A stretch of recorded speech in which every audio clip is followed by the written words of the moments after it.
This episode of Survey Program Podcast contains some explicit language and spoilers through Deltarune Chapter 4. Please enjoy the new theme by Highwell.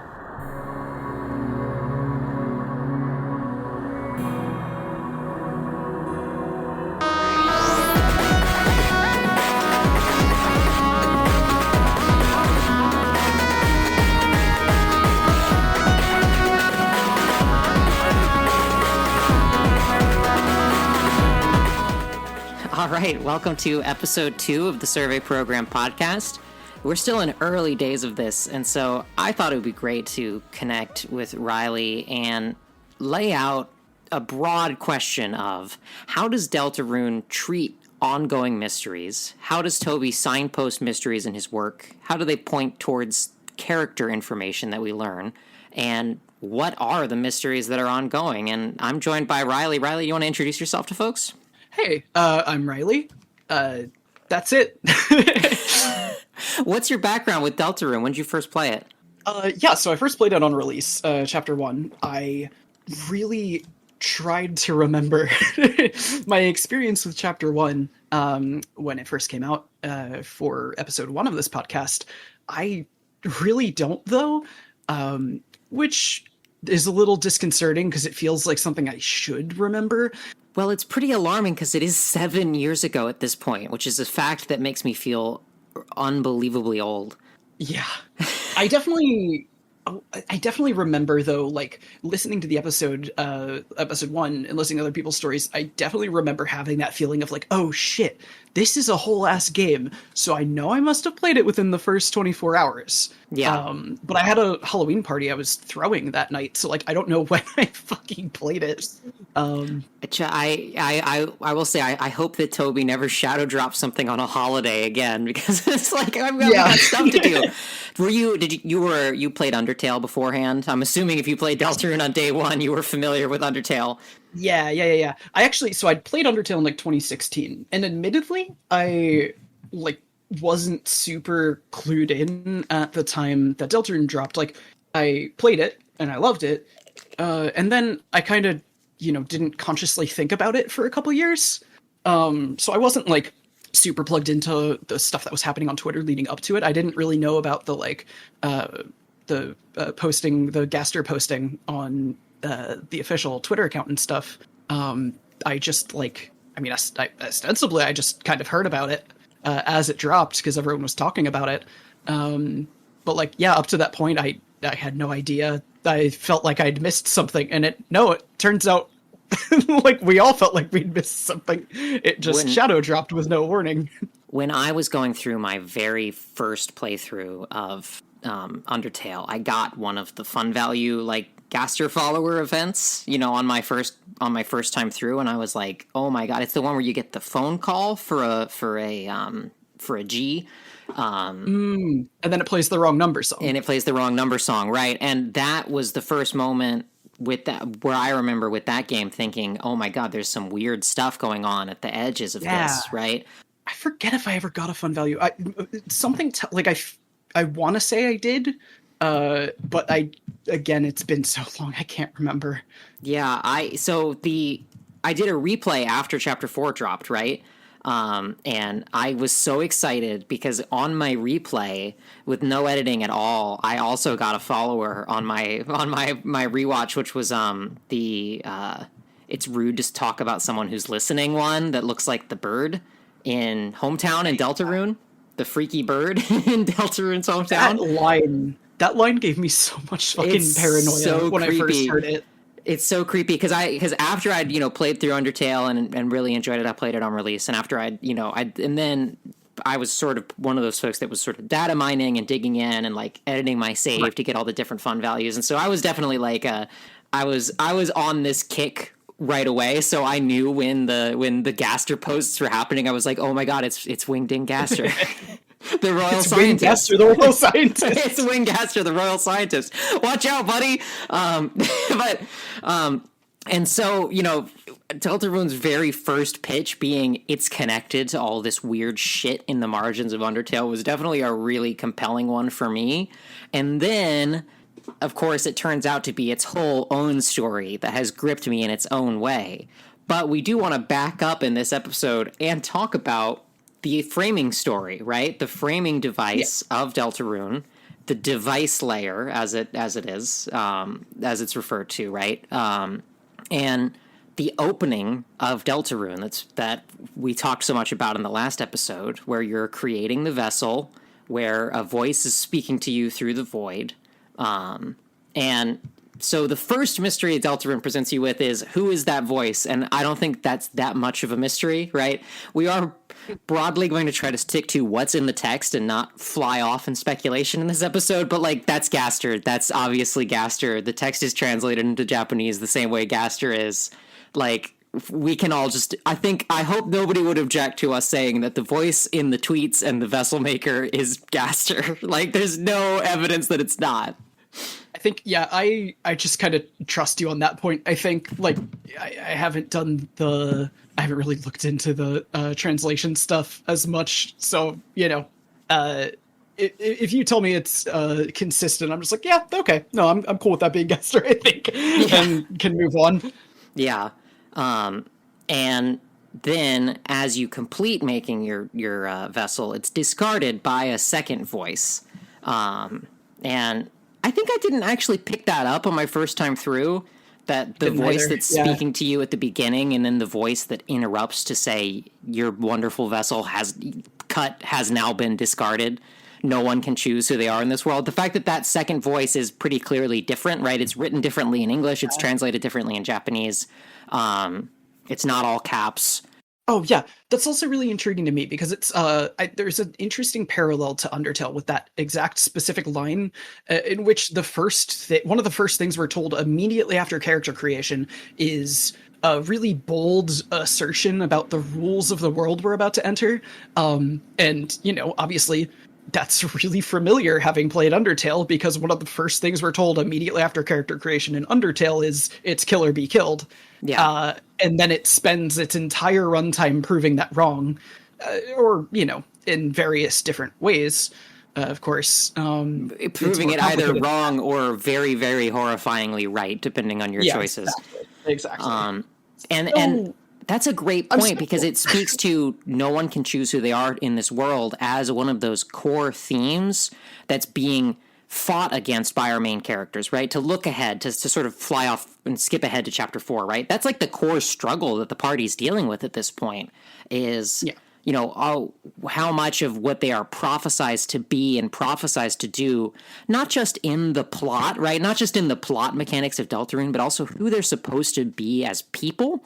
How much is that possible for them to subvert, right? Like, how much is it possible to change? And that's the core struggle at the heart of Ralsei's character, too, right? And it's interesting because Ralsei, obviously, he's similar to Asriel, right? He's not Asriel, but he's similar. He looks a bit similar to Asriel, as much as Kris will tell us that he doesn't. He is, you know, he shares many lines with Flowey and Asriel. And he is, like, in the same way that Flowey is the person who explains the world to us in Undertale, who explains the underground and its rules to us, even if he's wrong about them. Ralsei explains the Dark Worlds and their rules to us in Deltarune. Now, obviously, I'm not saying that that Ralsei is evil. Evil Ralsei truthers are completely... No, he's kind of sus. Evil, but, you know, outright antagonistic Ralsei truthers are completely in the dust after these last few chapters, I think. I think that they're... He's gotten enough developed. There's been enough sort of interesting dynamics about what he's hiding and why, that, like, him just being straight up antagonistic would be just uninteresting at this point, to be honest. Yeah, exactly. And, you know, he's obviously somebody who cares about the fate of the world and the fate of our characters. But he definitely has a very unshakable belief in, like, how things work and are, and, you know, obviously, Susie has spent the last 2 chapters getting very frustrated with him about this. Yeah. If there's one thing that pisses me off, it's people who don't tell me their whole deal. That line about Tenna is like, it's very funny to imagine Kris and Ralsei both looking at each other like, well, we're also, neither of us are telling you our whole deal either. Susie, for most of the game, is the character that knows as much as us, right? With the rather sort of stunning reveals over the course of the narrative that Kris is engaged in some type of autonomous conspiracy that involves a lot of deep knowledge that we don't have. Yeah. But also the fact that Ralsei knows all this from the prophecy.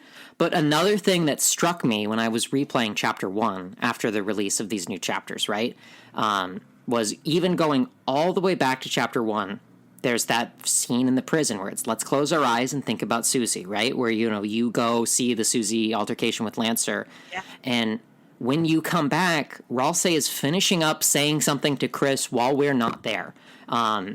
Totally, that just was so innocuous to me in Chapter 1, and as the story has progressed, it keeps happening, and I keep noticing it more and more, wait, hey, what are they talking about behind my back? Hey, hold on.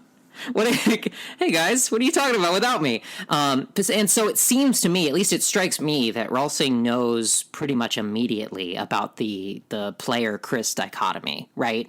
And so the real question for the rest of this is, what does Ralsei know beyond that? Does Ralsei know that Kris is working with the Knight, right?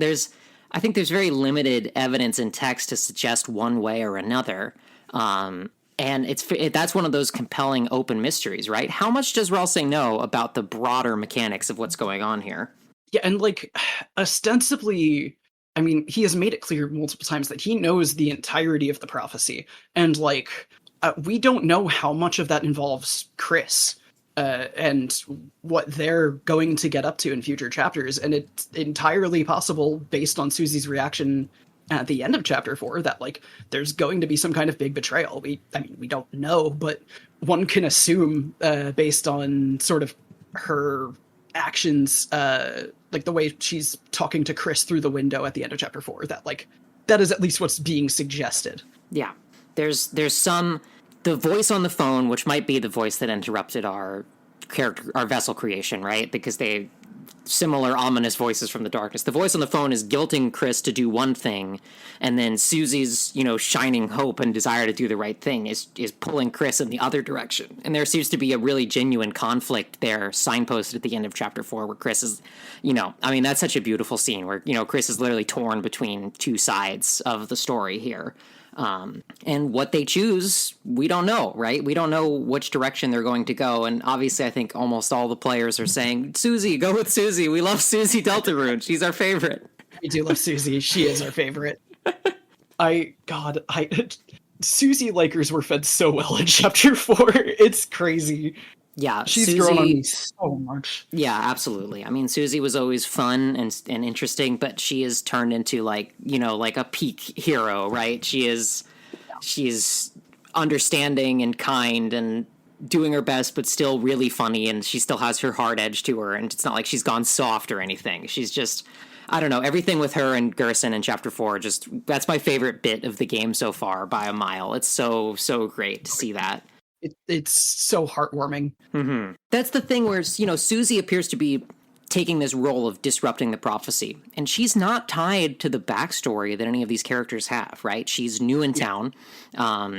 She's not tied to any of the tragedy and the mystery in the past of Kris and Noelle and the townspeople. And so she's a fresh pair of eyes on this story.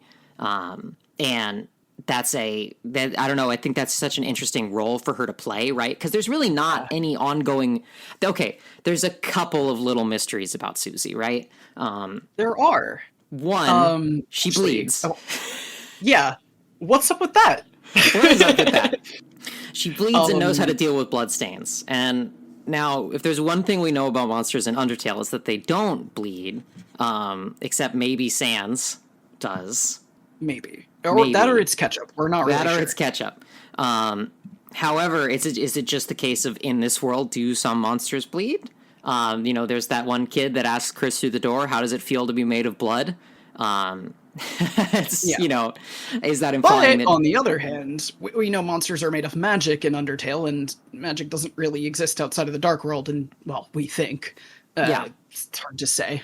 Exactly. We see Toriel using the oven, not cooking with fire magic, right? The characters, they're much more mundane. They smoke cigarettes. They eat regular food. They cook. They have regular jobs. It's not a magical world. There's just these magical creatures in it, but they don't appear to have magic. And so I'm willing to file that under this is a more mundane world, and Susie just bleeds because she's a creature with blood. Like, I'm not willing to sort of take that as like Susie's half human or whatever at the moment. However, like, the question I think is intended to be on our minds. Yeah, it's one of those things that people who are sort of deep in and knowing about Undertale would be aware of, right? Like they actually that kind of serves the main thing I wanted to talk about, which was like the way that Toby kind of has many years of like, history and lore and details that people have scoured over, but not everybody playing the game has, right? I think one thing he does really well is constructs a story that is followable even if you haven't played Undertale or you haven't kept track of all these minutiae of the characters and the world. And it's still a really compelling story, but then you are rewarded for digging deeper, and you're rewarded for remembering stuff like that and thinking, hey, wait a minute, monsters don't bleed. And that, it's not mandatory information, but it is sort of like it provides an alternate means of speculating about the direction of the story, an alternate lens of looking at it that's not there if you are more casually playing through Deltarune, right? And I think that's really neat because not everybody does want to engage with that, and I think that's fine. You mean not everybody read through all the descriptions and clicked through all the links on the Spamton sweepstakes? Yeah, exactly. And the fact that like it's not necessary to go through all that, however, he does still find ways to make you care about it if it's at least on your radar. I know for me at least, like I didn't really keep up with I looked up all the different fun value things, right? And I just went, oh, that's neat. But it didn't really tie into the main story of Undertale that much. Rather interestingly, all the Gaster stuff seems more to be a tease of Deltarune than anything to do with Undertale specifically. And I mean, that actually brings that makes me think about, the famous entry 17 in the game files of Undertale, right? Has been called back to multiple times in the text of Deltarune. Not just the hymn in the church about the shadows cutting deep, and then also at the start of chapter 3, Ralsei's explanation of the mechanics of Dark Worlds, explicitly quotes darker yet darker, and also seems to fit the idea that, of photon readings negative in that original text, of, Dark Worlds being basically inverse light. Yeah. It makes you think, how long have you been fucking planning this? Yeah. Well, I mean, if we go by what Toby has said, the dream that inspired Deltarune was from 2011, and it was the first game that he was working on prior to developing Undertale. And so Undertale is really kind of a Deltarune AU. Rather than the other way around. Yeah. It has some characters created for Deltarune, and it's a new story involving them. And so I think it's very plausible to say that these links were planned from step one, right? That, this is not just sort of idle speculation or just idle signposting, but rather a way to, shadows of the original idea sort of haunting the edge of Undertale and now paid off over the development cycle of Deltarune. And it's definitely made me, so much more retroactively interested in it.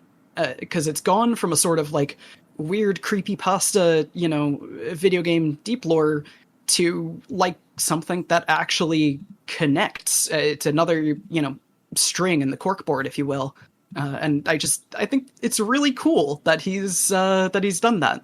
Yeah, I'm broadly, I've I think that broadly, like ARG type stuff, data mining type stuff, I think it can get really boring really quickly, right?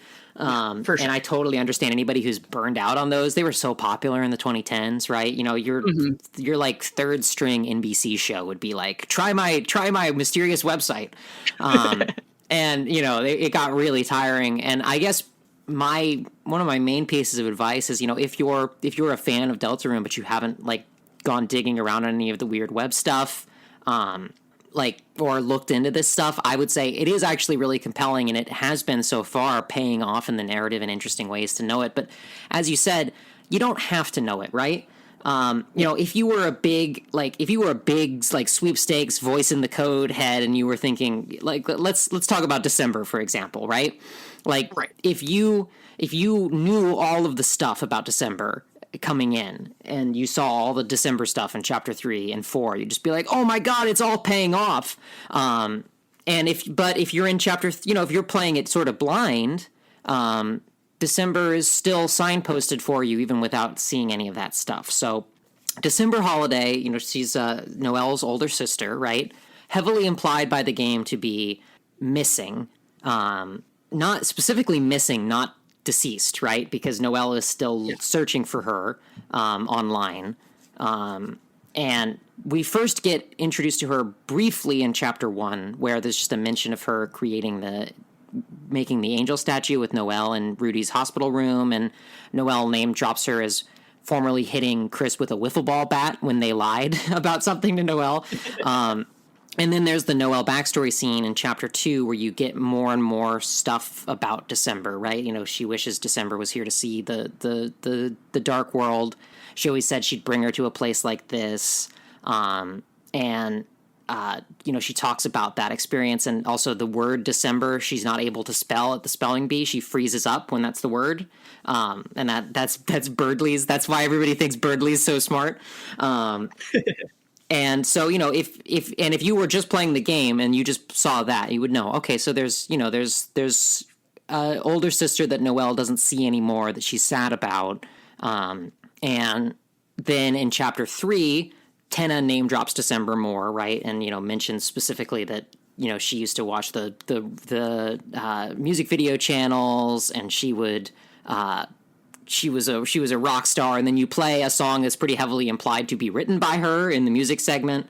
And I think all of this signpost, even without having read a single piece of text outside of the game, all of this signpost that it's like, you should know, you player, you should know who December is. And then that's right before the night shows up.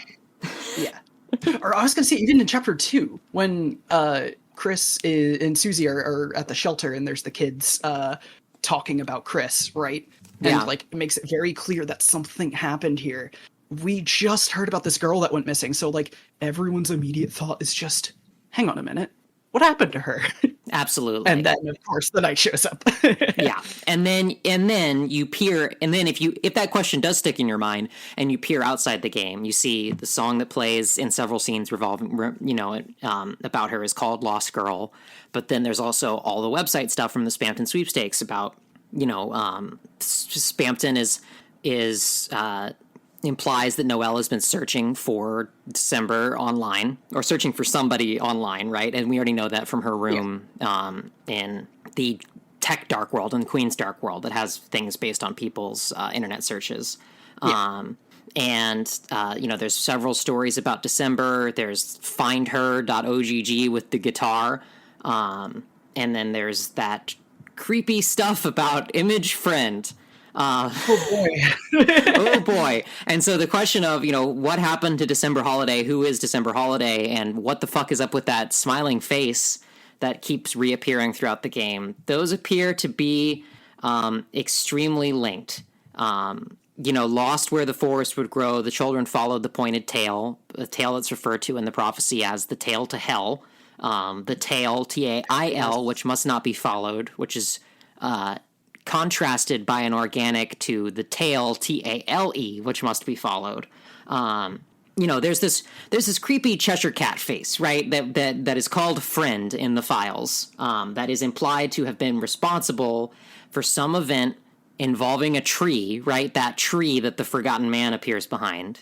Something involving a forest, something traumatic, something that resulted in December disappearing. And all the friends' appearances, all the wild different ways that this smiling face and the colors associated with it are referred to. There's actually a great Google Doc called the Friend Master Doc by Wandy Doodles on Twitter, which I'll link in the description, which summarizes it way better than we can here. But, I'm just going to ask you, what do you think is going on with this guy? So it's funny, because I actually, when I first saw that Friend Master Doc, because I have been linked to that before, I did roll my eyes at it. I had just learned about all of the Woody Toy Story theorizing that was happening prior to Chapter 3.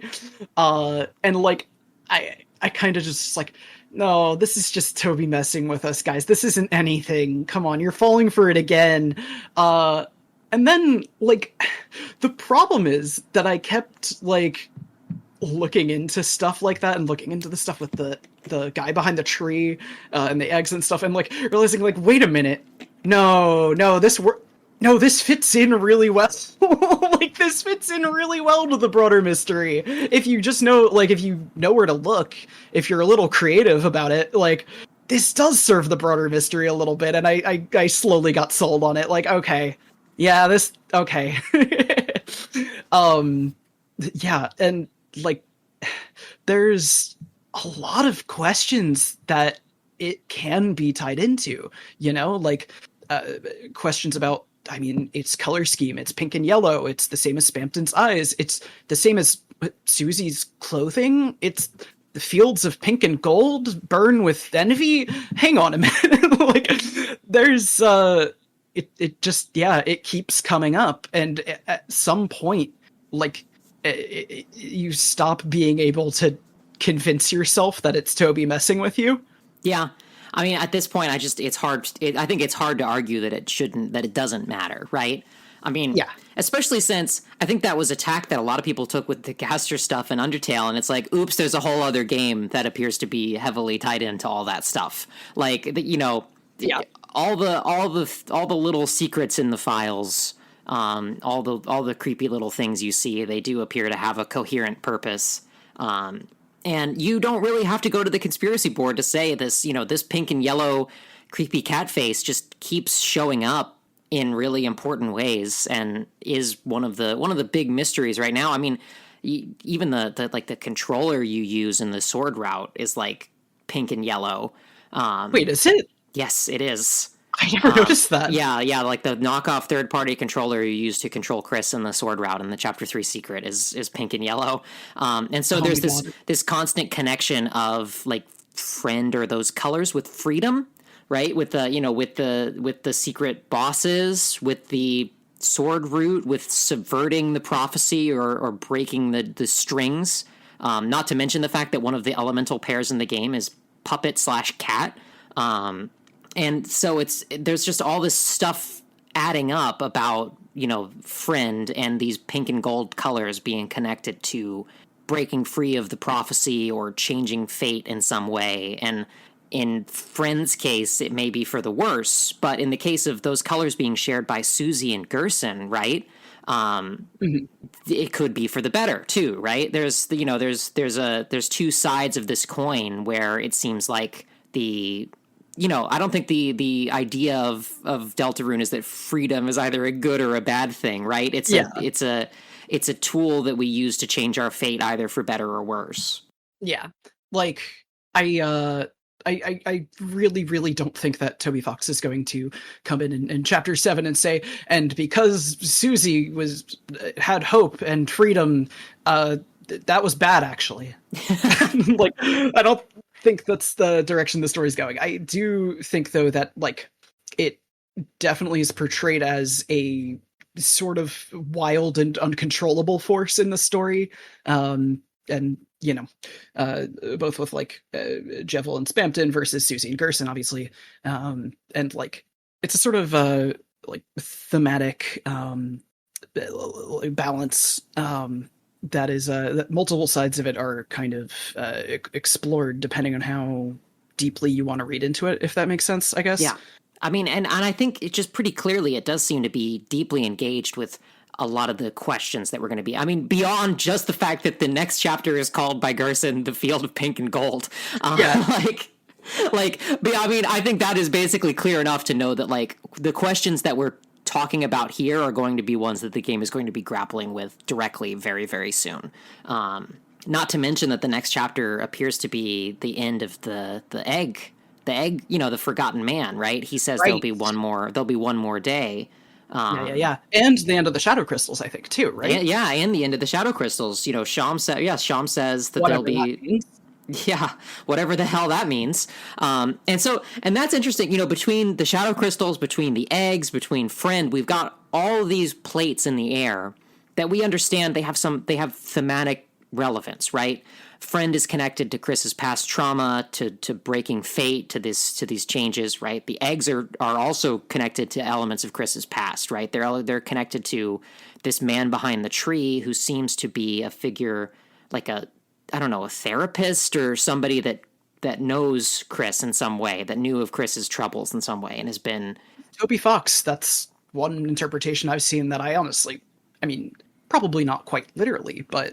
Well, and it's interesting because I think of him as maybe a Shatter or the Deltarune version of Gaster, right? Who has been obliterated. Now, this is... I said I wasn't going to do speculation here. This is total speculation. But, someone who has been forgotten, who's been obliterated from the timeline. That's very similar. But also, isn't it interesting that there's a lot of parallels between Toby and Gaster, right? Where, the Gaster will to release Deltarune, Gaster will take over the Twitter accounts on various occasions, right?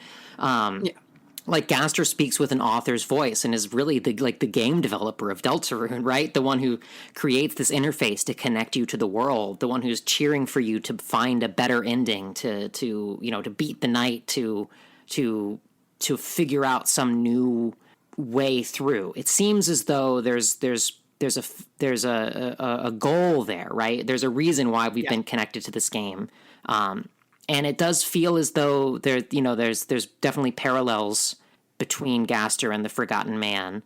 And of course, there's also parallels between Gaster and Gerson, too, where they're both... The story will consume its author. Yeah, the story will consume its author. They're also both characters who were replaced by Alphys, who is struggling to do the same job that they did. And that struggle is referred to almost line for line identically between the two games. And so, there's I never actually noticed that. That's really cool. Yeah. And so there's sort of this triad of Toby, Gaster, Gerson of these sort of authorial figures who have been consumed by their own creation. And it is interesting that the Forgotten Man, I mentioned this line in our last episode, whether 11 hours or 11 years, Deltarune will be waiting. That, to me, seems to refer to the way that the two different ways that people will play this game, right? Either you will play it like you and I have been playing it, right? As this experience over a decade where we're slowly assembling the story together, or... in some imagined future, and if you're listening to this in that imagined future, hello, I'm really glad that we all survived. But how was that? How was playing Deltarune all at once in 11 hours, right? That's crazy to think that one day in the future somebody will be able to just pick it up and play it through all the way, right? I don't think and there's a temptation to think oh man, I missed it, right? I missed being able to be a part of that while it was coming out. But I don't think one is inherently better than the other, Yeah. I think there's a merit to both. I have friends that are waiting until Chapter 7 comes out to even play it, and I don't think they're wrong for doing so, and I think that's kind of part of the point of all of this. Toby has all this stuff that he's got going on alongside the games, and within the games that, directly engaged with the idea of speculating about what's going to happen in the next chapter. And it's really fun, but it is also, at the end of the day, it's fun, right? We can speculate all we want. We can theorize about mysteries all we want. At the end of the day, Chapter 5 is going to come out. It will raise probably more questions than it answers. And by the time we get to Chapter 7, the story will have come to a hopefully satisfying conclusion. And again, if you're listening in the future, I hope this statement isn't deeply ironic somehow. But like, yeah. I think And what do you, also... speaking of satisfying conclusions, right? And, as we look at, what do you think of the repeated insistence in marketing that matches with No One Can Choose Who They Are in This World with Fate, that the game has one ending? What do you think about that? I don't know if I believe you, Mr. Fox. I mean, we'll have to see, right? I have definitely, heard the idea that maybe the game does have one ending. However, it takes multiple paths to get there. Like the idea that maybe the weird route somehow, some fucking how ends up being the same. That's I'd so like hard to to see see that. After how creepy. After the Chapter 3 secret game, which parallels the Weird Road, is basically like Town Annihilator 3000. It's really, really hard for me to buy the Weird Road somehow ending well. Like I've been surprised before, so I don't know. It's true. It got so bad. Yeah, no, it's really harrowing. It was genuinely nauseating. I barely got through that scene in Chapter 4's Weird Route. Yeah. It's rough. I don't see it. I don't know how he could possibly end it the same way. Like, and again, I've been surprised before, but it just feels like such a different story. Yeah. And then of course there's also the question that here's one of the old things that comes all the way back from Undertale that's still looming over this story that I'm still interested in how it's ever going to be resolved is what's the deal with Sans and Papyrus? The deal with Sans and Papyrus? Where's Papyrus? Where's Papyrus? Where did he go? Where's my boy? Where's my boy? We were supposed to hang out with him. I don't understand. He said tomorrow. He said tomorrow. That fucker said tomorrow. Surely next chapter we'll finally see Papyrus. But also, the common speculation that Sans is that the Sans we meet in Undertale is not an alternate universe version of Sans, but actually the Sans from Deltarune, right?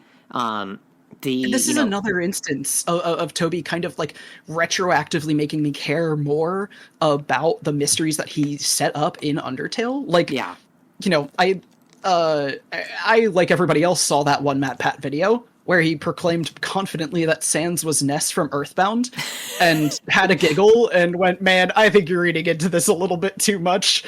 And then now that we have an actual, like, answer that matters to that, what if this is the same Sans? And that is so much more interesting to me just based on how tragic it is. And especially at the end of Chapter 4, when we see Sans bonding with Toriel, and becoming Kris's new stepdad. And it just retroactively recontextualizes Sans' entire relationship to Toriel and Undertale. That was one of the things that really struck me on my Undertale replay was just how poignant I found that, Sans sort of sitting down with you in dinner and talking about feeling like you're lost in another world and talking about his experience talking to Toriel through the door, like, all of that, with all of that context, I don't know, the connection between it's raining somewhere else and the place where it rained. That, I mean, imagine setting something like that up over 10 years and executing it. Yeah. It's so beautiful and it's so incredible to pull off. And it's like, and again, you're rewarded with an alternate view of the story of this could be something really deeply beautiful and tragic. It's just another way of kind of rewarding you for putting emotional weight into that kind of, speculation, I guess. Yeah. And that's also, so you said you understand your friends who are waiting to play it, right? Yeah. I want to say, I don't. I think they're wrong. I think they're wrong. And not just because whenever somebody says that, it means I can't talk to them about Deltarune, which means that my thoughts have to bounce around inside my head like a little ping pong ball. That's why you're making a whole podcast about it. Unfortunately, I really didn't want to, and I just couldn't stop talking about Deltarune, and so I had to. But no, I do think that there is, if you're listening to this in the future and you quote unquote missed it, you're getting a different experience, and I think it's a beautiful experience. And I don't want you to feel like you've lost something forever, but I think if you have the chance to get on this ride right now, you get to experience something like I experienced when I heard It's Raining Somewhere Else in Deltarune Chapter 4, right? Where rather than this just being something where I played one game and then another, and the gap between those two games I played is the gap, like it was actually 10 years of my life, right? That, that this story was communicating information between and adding new context to. And I don't know, I wouldn't trade that for the world. And this period now of like what we know and what we're waiting on, I don't know. I often think about what if there was a world where Chapter 3 released on its own without Chapter 4, right? Yeah. Because oh my god, because we didn't get that cliffhanger. People would be freaking the fuck out. I mean, think about, because basically nobody talks about Chapter 3's cliffhanger ending because you can just click ahead and go to Chapter 4. Yeah, right. I've thought about that a lot. Yeah, like the shelter opens for Kris. It's crazy. I took a day between Chapter 3 and 4. Smart. I didn't. Yeah. And I highly recommend doing that if you're, well, no, you wouldn't be, you shouldn't be listening to this podcast episode. What the hell are you doing here? What are you doing? Get out of here. You shouldn't know who Image Friend is. Go play the damn game. If you are listening to this on a playthrough, say you just got through Chapter 4 and you're like, I'm gonna listen to all the pre-Chapter 5 episodes of this podcast for some reason, take a couple days. Yeah, just take a couple days and live with it and sit with it and think about it. And like the thing with serialized media is like you in the future can binge it, but I don't think you should. I think there's something to be said for trying to put yourself in the shoes of, how people experience things when it came out. Like, for example, my girlfriend and I recently started watching Twin Peaks. We're 2 episodes in, and I definitely want to take my time with this. I think I said to you, actually, that I wanted to, rush through it before we recorded. No, I don't want to rush through this show. I want to sit with it, and I want to think about it, because, it's so hard not to, because I know. You just want to keep it running. I watched it for the first time earlier this year, and I'm so excited that you're watching it.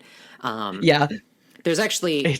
It's so special. If you're one of the listeners who's a Twin Peaks head, there's a great video essay about Deltarune and Twin Peaks that I'll link in the description, because I really loved, because there's a lot of parallels between Deltarune and Twin Peaks. They're very similar stories, and it loops back into the everything with December that we were talking about earlier is very, very, very interesting, let's just say. And I won't go into more detail about that out of respect for both my listeners who might not have already watched Twin Peaks, and also my guest who has not already finished Twin Peaks. But I'm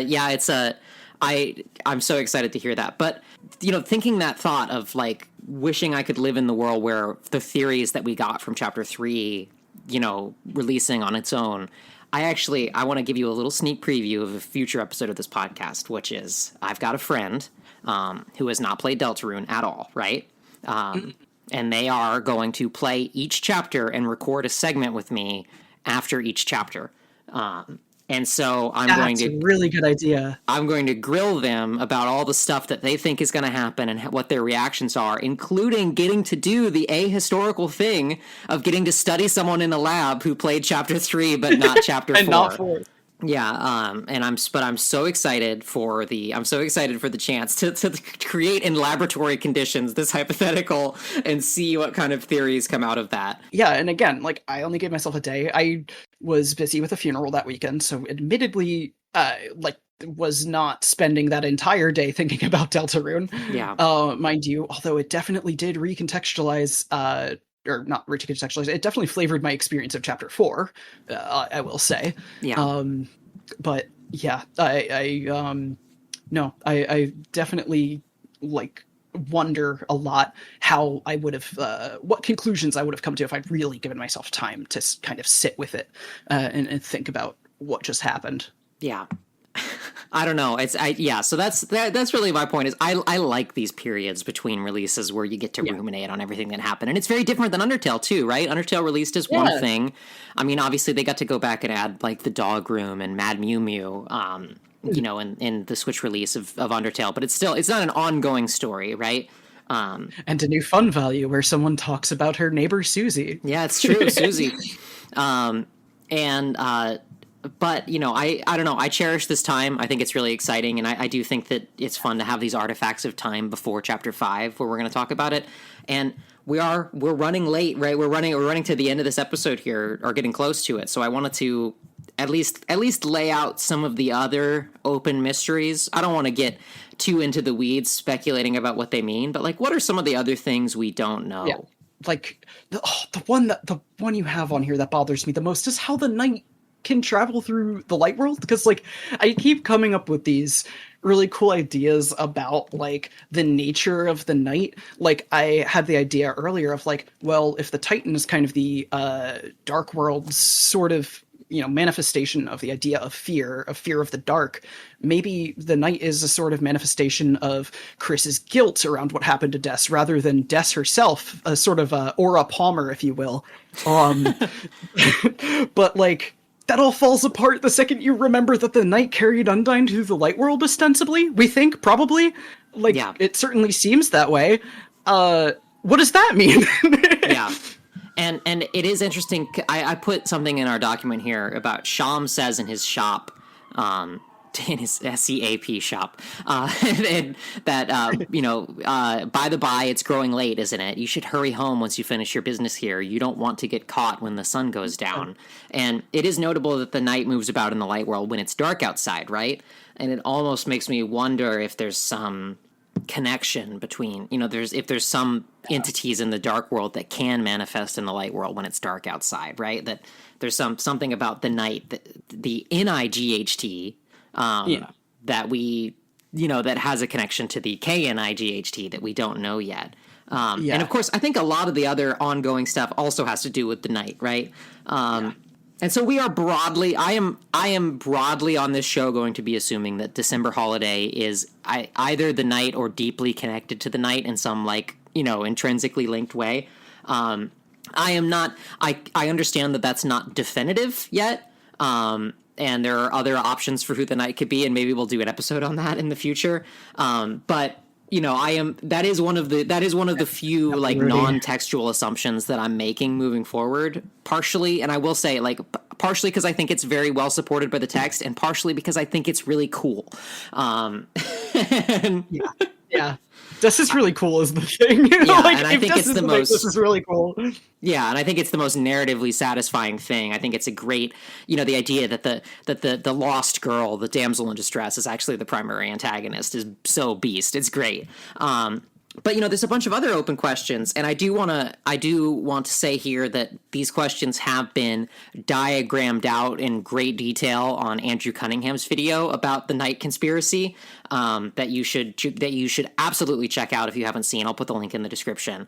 But here are here's some of the ongoing stories of what is the nature of Carol and Asgore's collaboration, right? Why do they both have conspiracy boards, right? Asgore got removed from the Force. This was something that was apparently connected to December's disappearance. He's become obsessed with trying to prove what really happened.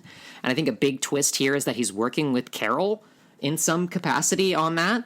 And Kris appears to be involved in this in some way, right? Carol appears to be working with Kris independently as well. What the fuck is up with that? Yeah. Or, manipulating Kris in some way, blackmailing Kris in some way. There's a lot there. There's it's what I thought about on replay too. After these chapters came out, I went back and replayed chapter 1 and 2, and what I thought about was a great parallel for this situation. Triple truces. Triple truces, yeah. Triple truces. Everybody's, I think, first, triple all the truces and all the various different agendas in chapter 2 were like a farcical introduction to how complete, to how completely bonkers this conspiracy appears to be. The only question is what order the truces are in. Yeah. Kris is obviously motivated by some sort of guilt or obligation, if not some actual supernatural force. That is... What is motivating Kris is a huge open question. And of course, there's some more questions of what are the shadow crystals? Who gives the shadow crystals?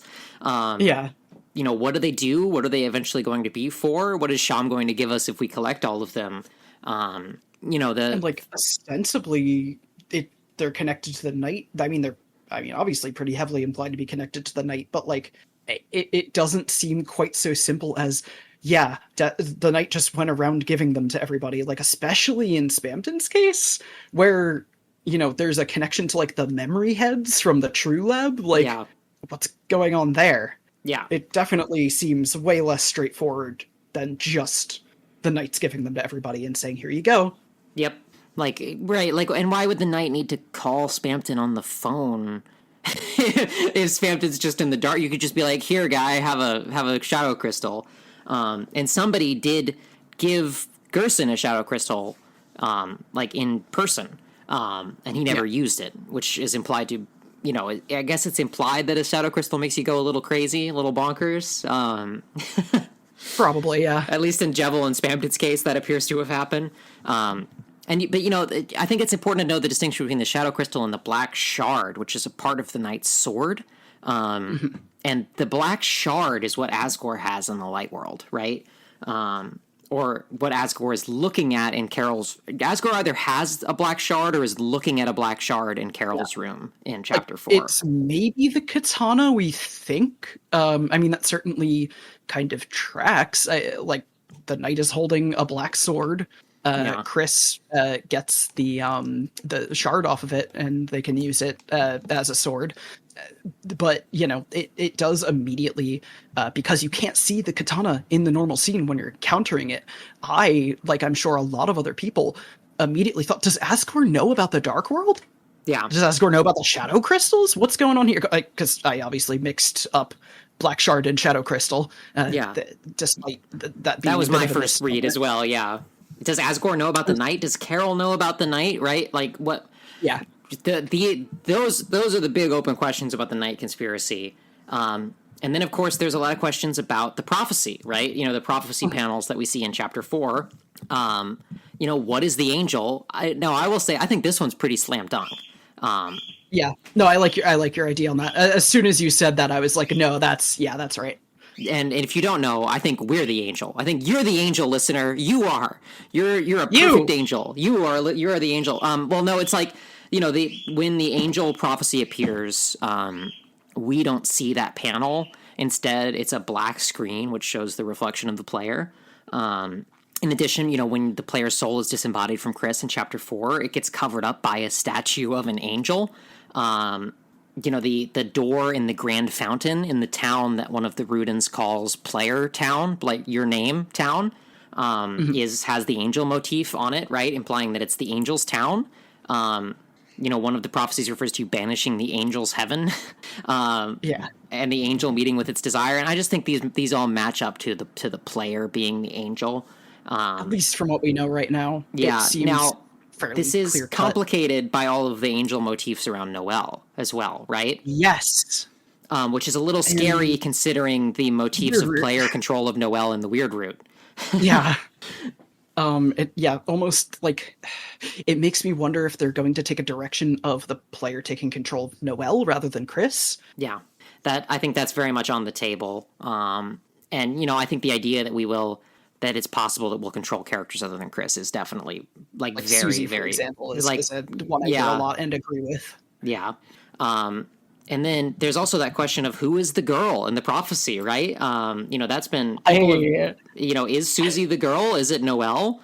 Is it someone else? I have my own theories. I will defer to Valerie on that one, though. Yeah, we've got an earth-shattering theory. There's a whole episode. We've got an earth-shattering theory that we're just going to tease. That we're going to tease and not say directly. But I think it is ambiguous who the girl is in the prophecy, and Susie pretty immediately identifies with that. But I do like this common bit of speculation that that Susie and Noelle might be interchangeable in the prophecy, and that the normal route and the weird route might be showing us a vision, one world where Susie is the hero of prophecy and one world where Noelle is the hero of prophecy.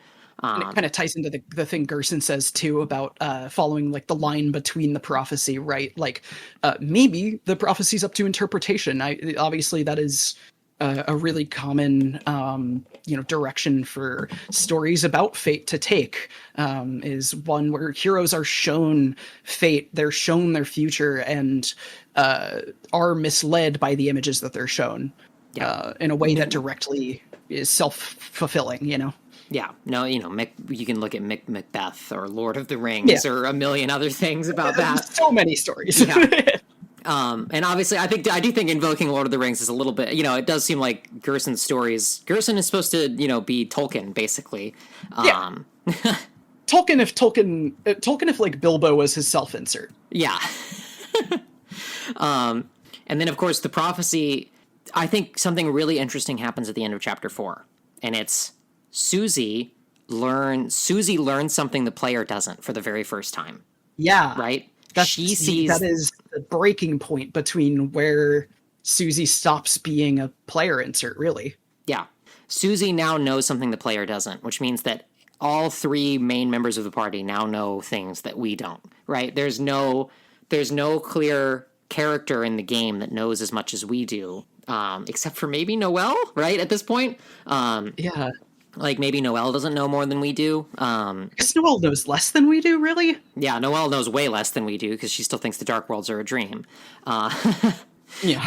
But yeah, and I think, that ongoing mystery of the final panel of the prophecy that's broken is, it's implied to be, it's a tragedy, right? And it's something that makes Susie and Ralsei very, very upset while Kris stands aside and Aura farms.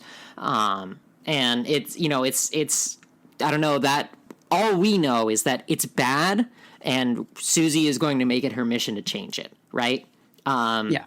And in the weird route, and in the regular route, Ralsei says he wants to believe that it can change, right? In the weird route, Ralsei says he wants to believe it can change, but what if there's a different ending and it's worse? Which not ominous at all. Not ominous at all, and also implies to me that Ralsei knows what's going on in the weird route as well. And which that circles back to one of our first questions of what does Ralsei know, right? Taking him by the shoulders. What do you know? What do you know, little goat? And so those are the big ones. There's some little ones like, hey, what the heck happened to Onion? What happened to my friend Onion? Where'd he go? He was going to investigate.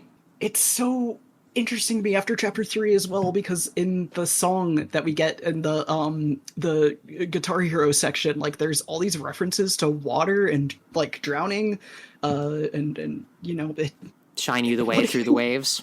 Yeah, what is the song Under the Water? Like, that's been one that's been on my mind, and it's one I just have no clue. Like, I feel like there's all this stuff referencing this theme of water, and I have no leads. I just have no theories on that one yet. Yeah. And that is one I suspect will probably continue to be a mystery to chapter 5. Like, the hooks are there. That has my attention, but it hasn't given me enough to kind of start piecing anything together yet.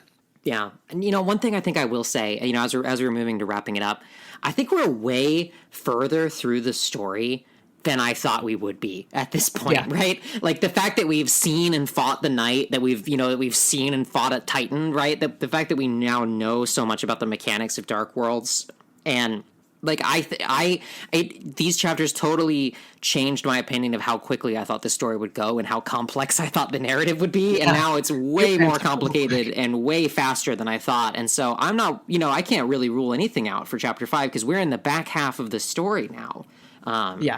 And so these are the plates that are spinning.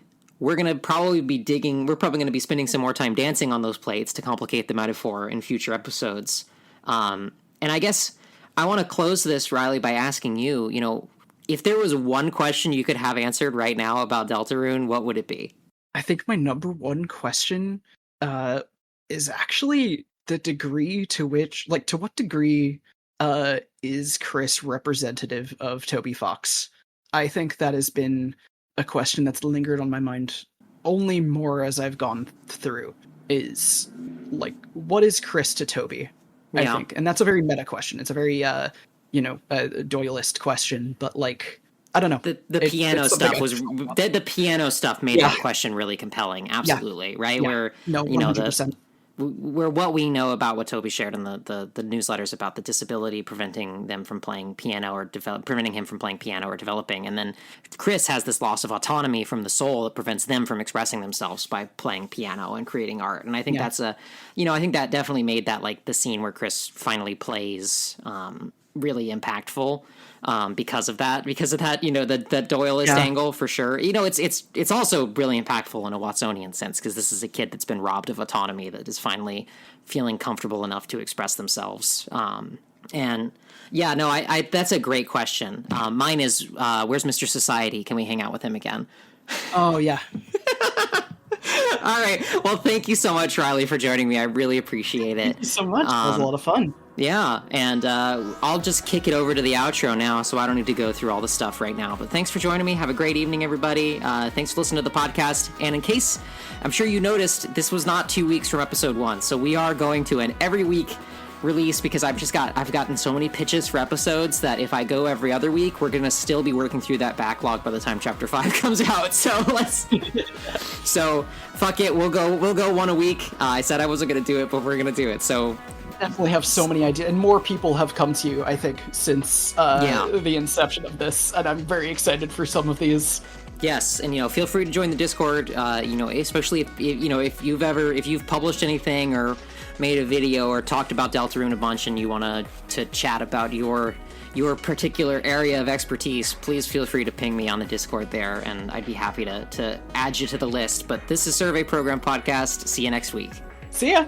You can find Survey Program Podcast at gruppeshrike.net, gruppeshrike.net. You can also find it on Apple Podcasts, on Spotify, on YouTube, wherever you get your podcasts. There's an RSS link in the description if you want to use it in your own podcast client. I prefer Overcast, personally. And as you heard in our outro, episodes are going to be every week, at least until we work through the backlog here. So instead of every 2 weeks, we're going to go every week. And you can find a link in the description of the sources for this episode, and also Highwell's Bandcamp. And thanks to Highwell for providing this awesome theme for the podcast, which I'm going to let play us out. Have a good week, everybody.